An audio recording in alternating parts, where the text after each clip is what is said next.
Hi students, welcome to English Blackboard Teachers channel and welcome to Teachers English class. Today we are going to look at the topic or aspect called information transfer. Okay, so first we need to see and understand what is information transfer. Okay, information transfer is basically you read the question and then you find the answers from the given text. Okay, now let's look at some tips on answering information transfer questions. There are three tips that you need to remember. First is that you need to read and understand the questions.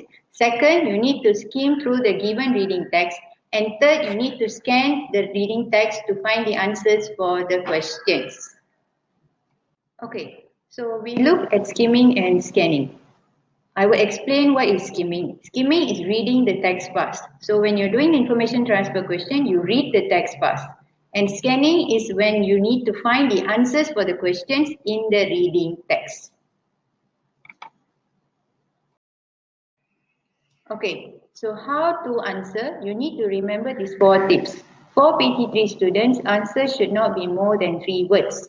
Answers should be taken exactly from the given text. Do not make any changes. Do not give your own answers and watch out on spelling mistakes. So that is all for today's lesson. To excel in information transfer, always keep on doing practice, answer worksheets and exercises, and check to excel in information transfer. We'll see everyone else in the next lesson. Thank you.